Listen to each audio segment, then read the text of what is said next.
Good morning, students. How are you? Fine. Okay.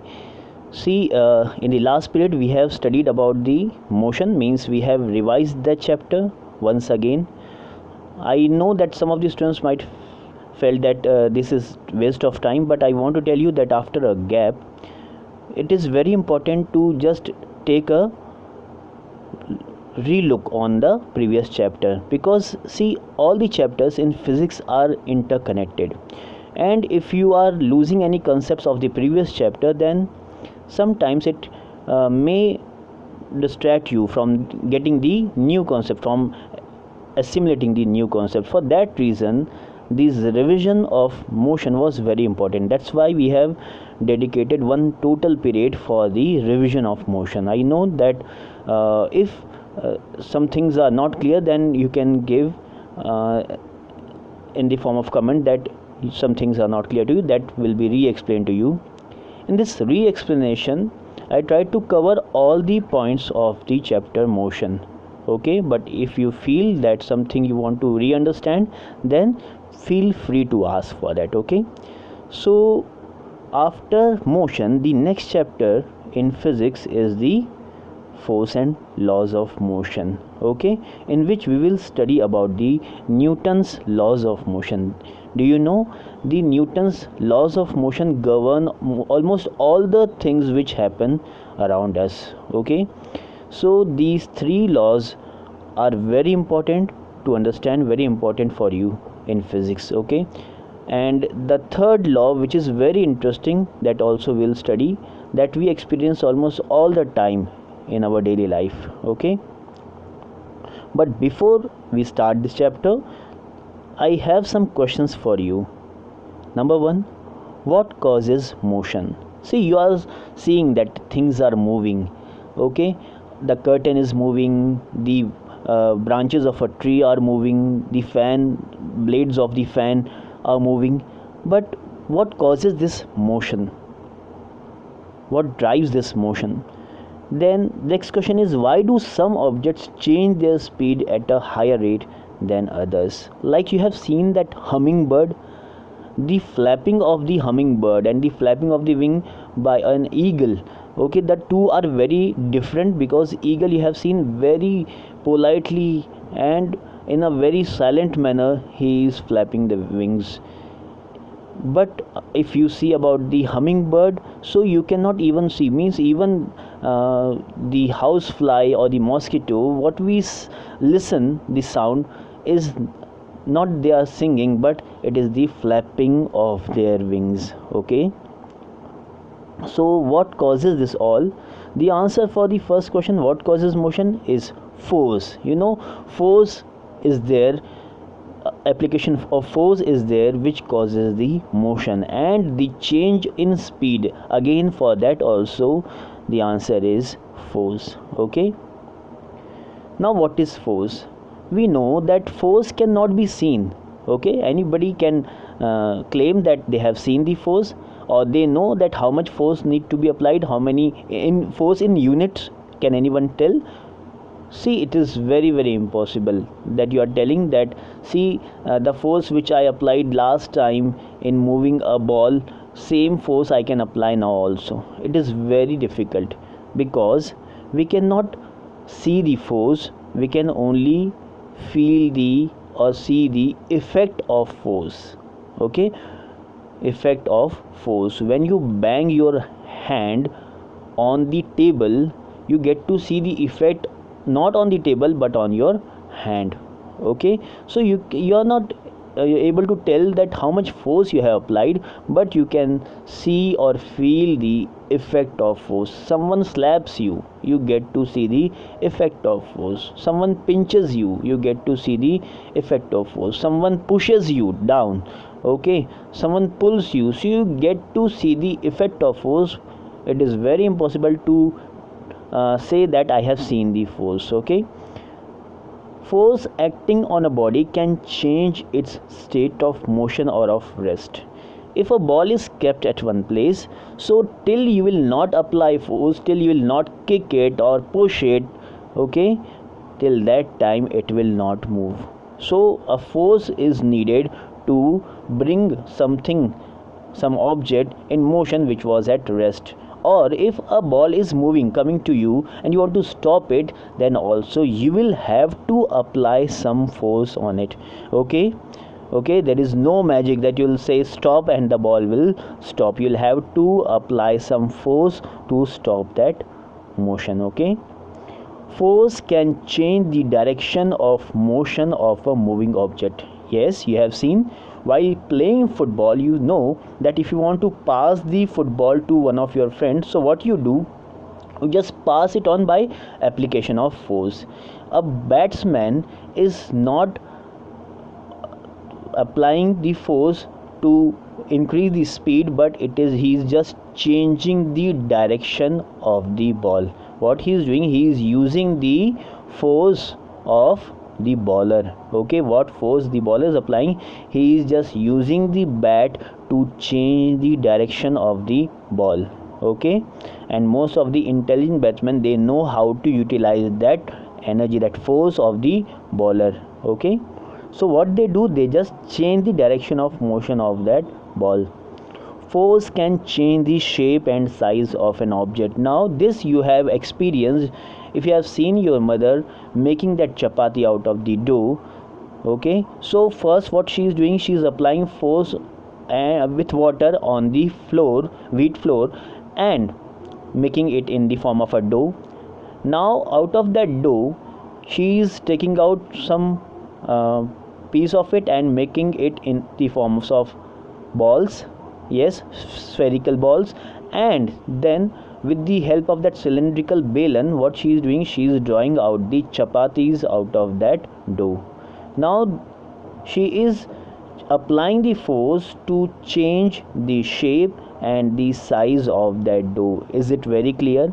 So see, I want to tell you, physics is everywhere. Just see around and you will get to see some examples of physics. So you don't need to go to physics lab or some special place to understand physics. Just see around and you get to see some examples of physics.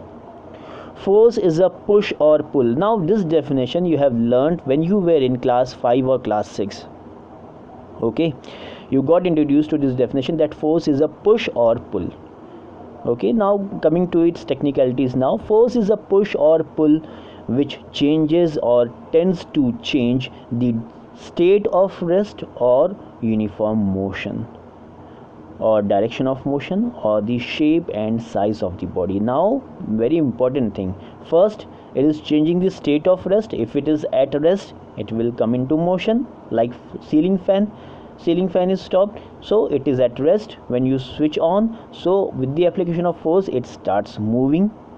Okay, ceiling fan is on, you are bringing it to rest, means switching it off, so again application of force is there to bring it down to 0.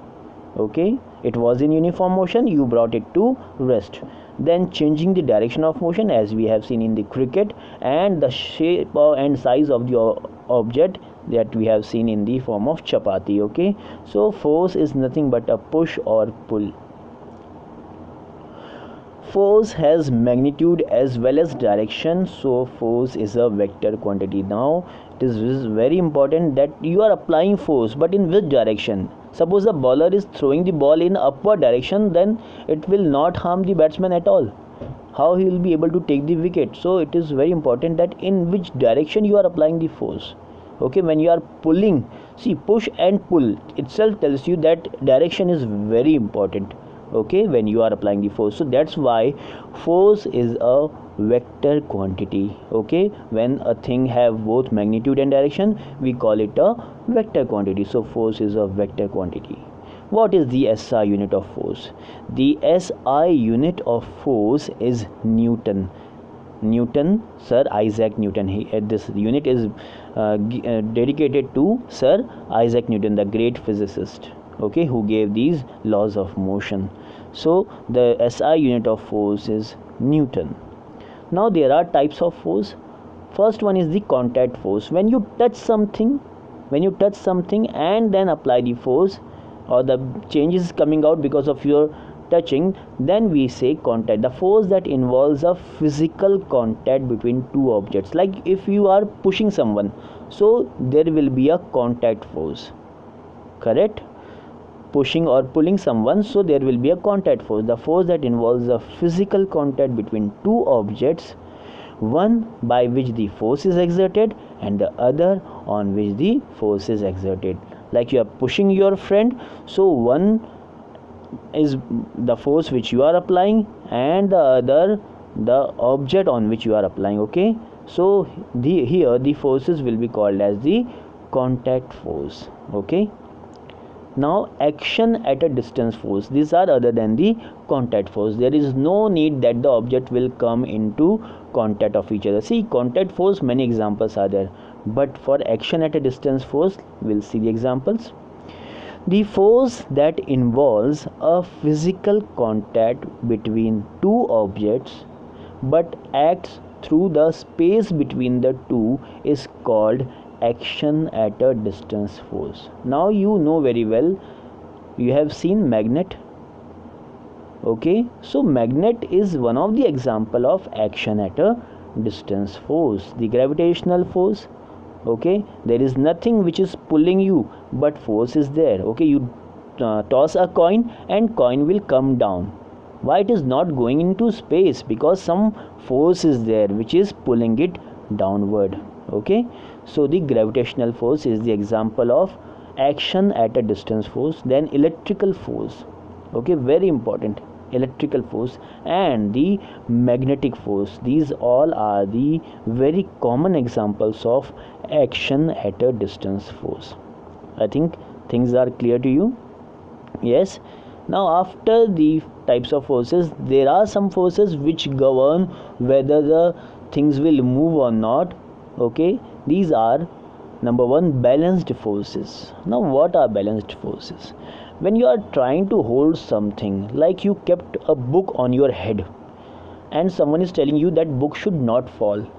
Listen carefully, you kept the book on your head and someone is telling you that book should not fall. What you will have to do, you know, you will have to balance it on your head.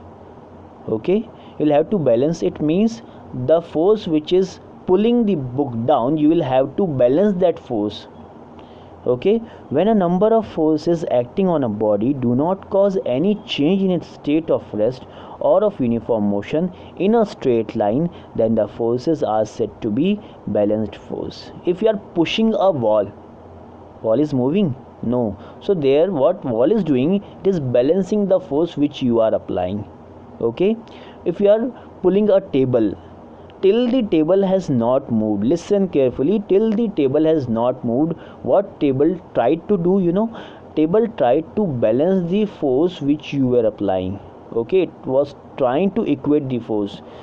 And if you want to move table anyway, then what you will have to do, you will have to apply the force which is more than the resistant force of the table. Is it very clear?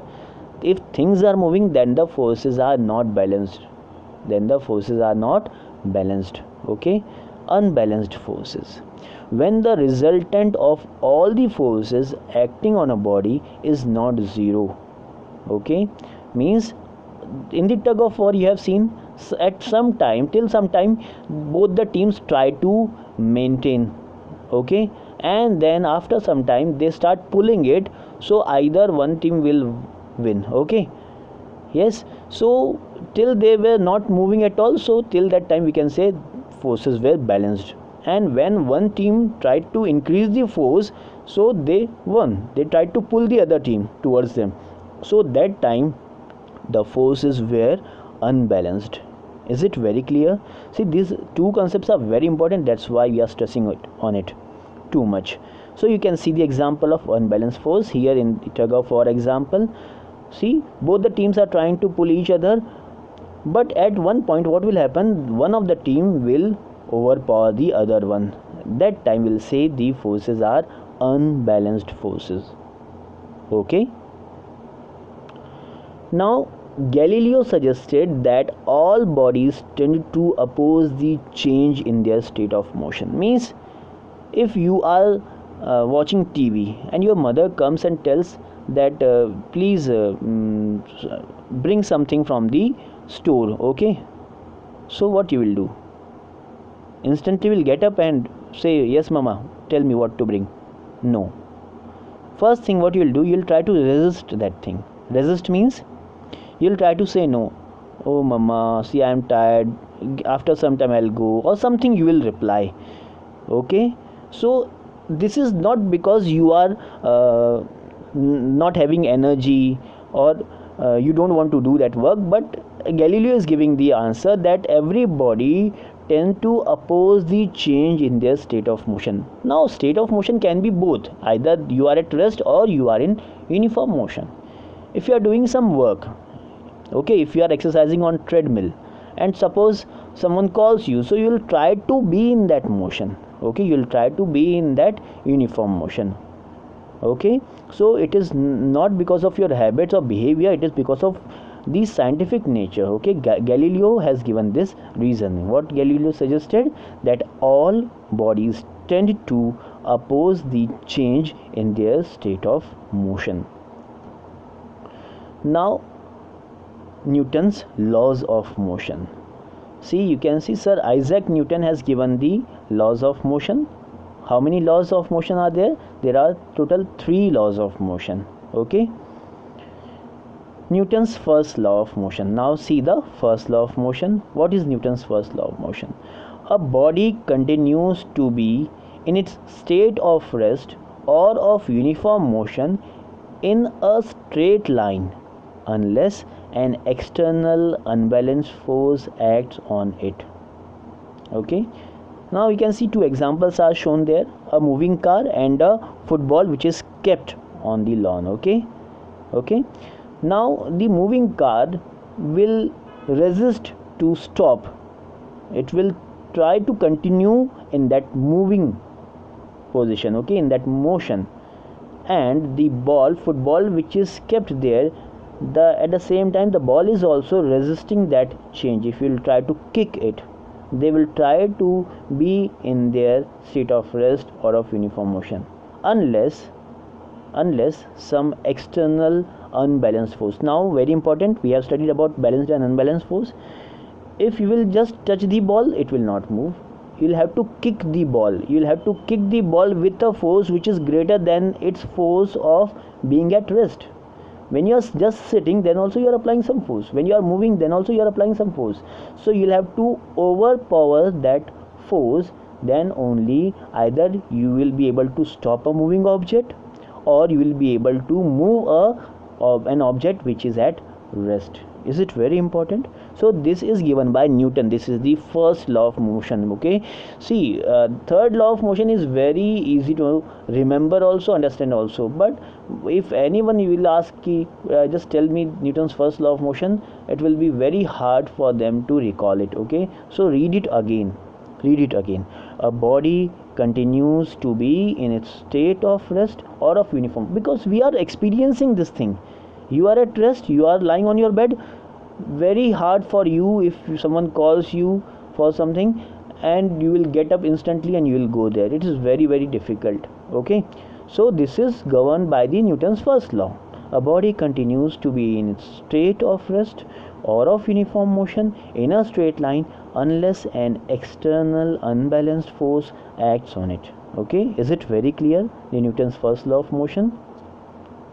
In other words, all bodies oppose any change in their state of motion.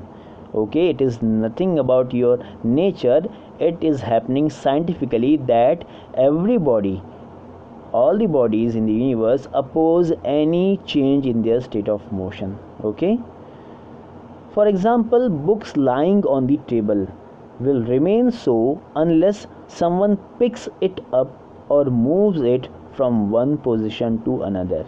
So till you will not move the books from that place, the books will be lying there only. Okay, so this is explained by the Newton's first law of motion. Now we have seen that what Galileo suggested. In the beginning we have seen what Galileo suggested. He suggested that all bodies tend to oppose the change in their state of motion, And what Newton's first law of motion is telling, that a body continues to be in a state of rest or of uniform motion. So somewhere both the things are same. So what Newton did, he extended what Galileo taught or Galileo suggested. He just extended. That's why the Newton's first law of motion is also called as Galileo's law of inertia. Okay, so Galileo's law of inertia is nothing but the Newton's first law of motion. Now this comes in the objective, that which law given by Newton is called as law of inertia. So the first law of motion is called as the law of inertia also. Okay, the property of a body to resist any change in its state of rest or of uniform motion in a straight line is called its inertia. Now we have seen our new word inertia. Now what is inertia? This definition is there. Okay, the property of a body. Now you also try to resist any change. If you are lying on the bed or sofa, so it will be very hard for you to move. Okay, or if you are doing some work and someone tries to stop you, if you are playing, suppose on the playground, and your mother calls you, so how you react on that? So this is inertia. Okay, this is inertia, the property of a body to resist any change in its state of rest or of uniform motion in a straight line is called its inertia. This definition is very, very important. Okay, read it again. The property of a body to resist any change in its state of rest or of uniform motion in a straight line is called its inertia. Now what this inertia is dependent on. A heavier body has more inertia, like the books and football. Which one will have more inertia? Which one is heavier? See, books are more heavier than the football, so books will have more inertia. Okay, you know very well that it is very easy for you to move a person who is lighter in weight, okay, who is not much heavier. Okay, so why you are able to? Because of inertia. It is not because of anything else, but because of inertia. Okay, so a heavier body has more inertia than a lighter body. Now this inertia is related to your mass. Okay, heavier means mass. The larger the mass, the larger is the inertia, and the smaller the mass, the smaller is the inertia. So ball will have smaller inertia, okay, and the books will have larger inertia. The mass of a body, from this what we conclude, that the mass of a body is a measure of its inertia. The mass of a body is a measure of its inertia. So you cannot tell how much related, but it is directly proportional. Okay, more will be the mass, more will be the inertia. Lesser will be the mass, lesser will be the inertia. Now this inertia is important because most of the questions which are asked in the exam are dependent on this concept. Okay, number 1, why are passengers thrown in the forward direction when a running bus stops suddenly? Now read it again, please.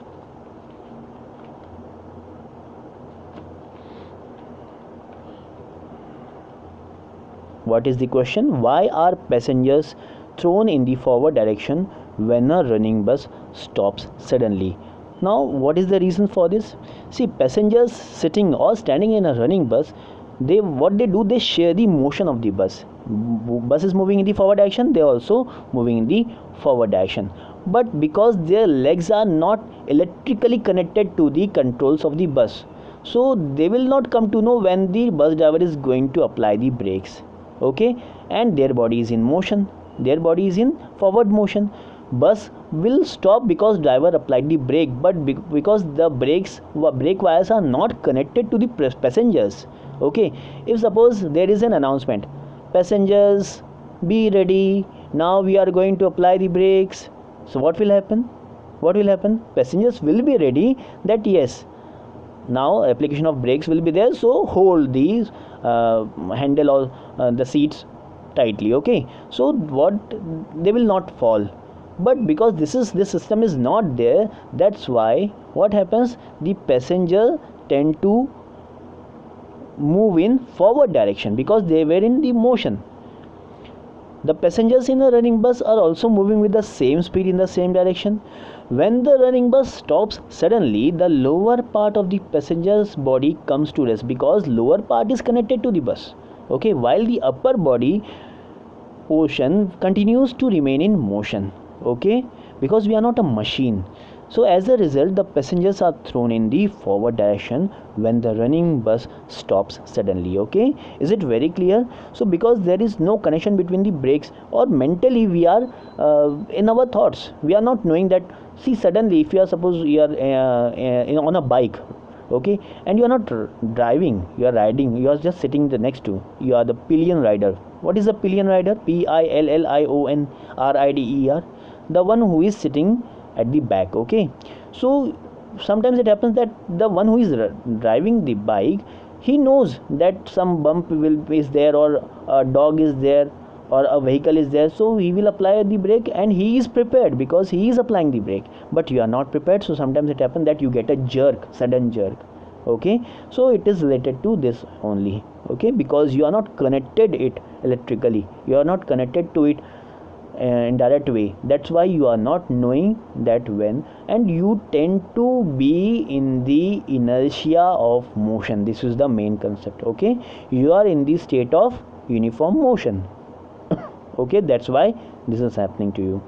Now next question: why do passengers in a bus tend to fall backward when it starts suddenly? These are very important questions. Okay, when a passenger is sitting or standing in a stationary bus, both the bus and the passenger are at rest. Okay, both are relaxed. When the bus starts moving suddenly, the lower part of the passenger's body starts moving forward with the bus. Okay, the upper part of the body tends to remain in the position of rest due to its inertia of rest. So what will be the answer? Inertia of rest. In the first example, inertia of motion, and in the second example, this one, answer will be inertia of rest. As a result, the passenger falls backwards.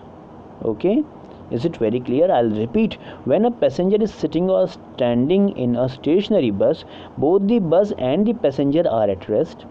When the bus starts moving suddenly, the lower part of the passenger's body starts moving forward with the bus.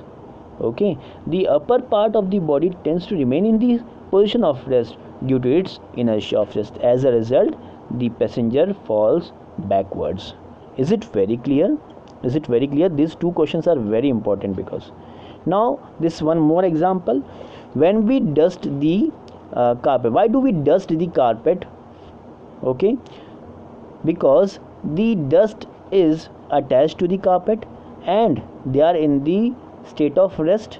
So when we move the carpet, the dust which was at rest, inertia of rest, what it happens to the dust? It stays in the state of rest, and because of the inertia, it stays there and the carpet moves away. Okay, initially both the carpet and the dust therein are at rest. When the carpet is shaken or beaten with a stick, the carpet is set into motion. Carpet comes into motion. But due to the inertia of rest, the dust particles tend to remain at rest. As a result, the dust particles fall off. Now you have seen that example of that glass, postcard and coin.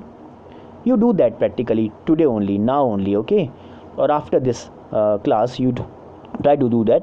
Take a glass, okay, and take a card. If you are not having postcard, any card you can take, playing card, and keep a 5 rupee coin on it.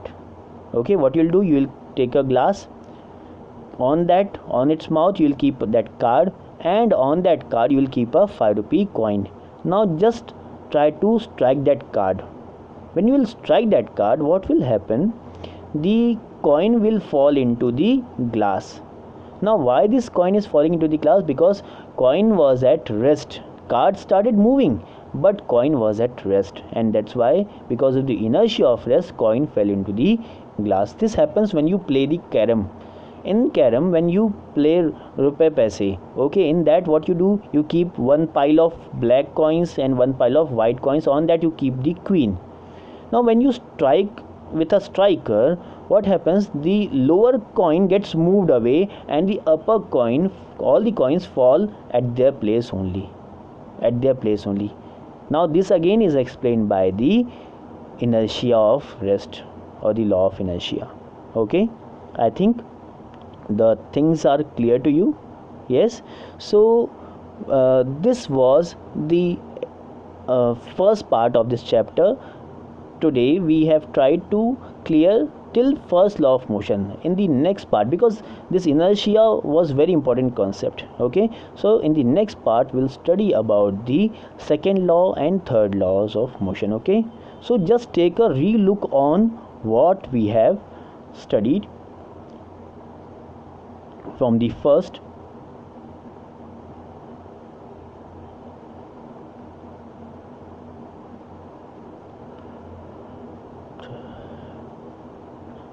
See, what causes motion and why do some objects change? Because of force. Then force cannot be seen. Okay, it can be only the effect of the force can be felt. Then force of an object can change the state of motion or of rest. Force can change the direction. Force can change the shape and size. Force is a push or a pull. Force has magnitude as well as direction. So force is a vector quantity. The SI unit of force is Newton. What is contact force? Then what is action at a distance force? What are the examples of action at a distance force? What are balanced forces? What are unbalanced forces? Examples of unbalanced forces. Now what Galileo suggested about the state of motion, that all bodies tend to oppose the change in the state of rest. What is Newton's laws of motion? In that first law of motion we have studied. Okay, what is the first law of motion? Read it again. Okay, then examples of first law of motion. Then what is the other name of Newton's first law of motion? What is inertia? Okay, why the inertia is dependent on what? Okay, what is why these two phenomena are happening, that passenger is thrown in forward direction when running bus stops suddenly, when a bus which is at rest starts suddenly. So what happens, and what happens to the dust on a carpet when we shake the carpet? Okay, so this all we have studied in today's part. See students, if you have any query, see what we are doing now, we are not posting the videos on WhatsApp, we are sending the link of the YouTube videos. Okay, so it will be helpful for you. If you have any query, if you are facing any problem, please reply. Okay, so that we can help you out. Okay, so with this we will end today. We will meet again in the next class. Goodbye and take care.